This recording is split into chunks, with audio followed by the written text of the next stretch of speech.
பன்னீர்செல்வம் கிட்ட சொன்னீங்களா ராஜினாமா பண்ண போறேன், இந்த மாதிரி திமுக சேர போறேன்? நான் திராவிட முன்னேற்ற கழகத்தில் சேருவதற்கு முன்பு அண்ணன் ஓ பன்னீர்செல்வம் அவர்களுக்கு தொலைபேசியில் தொடர்பு கொண்டு இந்த முடிவினை நான் எடுத்திருக்கின்றேன் என்று தெளிவாக சொல்லி அவரிடம் நான் தொலைபேசியில் பேசினேன்.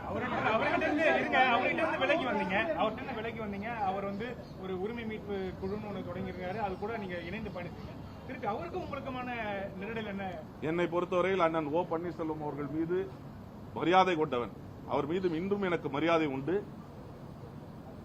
மக்களுக்கு பணி செய்ய வேண்டும் என்று சொன்னால் ஒரு அரசியல் இயக்கம் தேவை.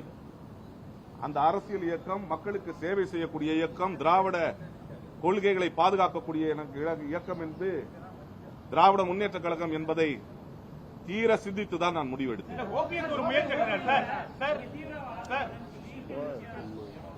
ஒரு முயற்சி எடுக்கிறாரு, அதிமுக ஒன்றிணைக்கணும்னு முயற்சி எடுக்கிறாரு, அங்க போய் சேரணும்னு ஒரு முயற்சி எடுக்கிறாரு. அது வந்து தோல்வி அடையும்னு நீங்க கணிச்சனாலதான் விலகிட்டீங்களா?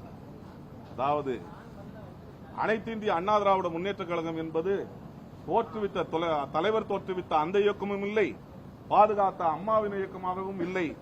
இன்று இருப்பது எடப்பாடி அதிமுக. இது இப்படிதான் இருக்கும். இது ஒருங்கிணையாது, ஒருங்கிணைக்கவும் செய்யாது. காரணம், அது அனைத்து இந்திய அண்ணா திராவிட முன்னேற்ற கழகம் என்பது மத்திய பிஜேபியினுடைய கிளை கழகமாக இங்கு செயல்பட்டுக் கொண்டிருக்கிறது.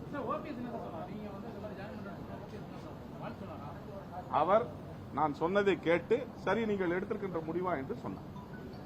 ட்ரெண்ட ஃப்ரெண்ட் ஆக்கிக்கோங்க. தந்தி டிவியின் சப்ஸ்கிரைபர்ஸ் அண்ட் ஃபாலோவர்ஸ் குடும்பத்துல நீங்களும் இணையுங்க.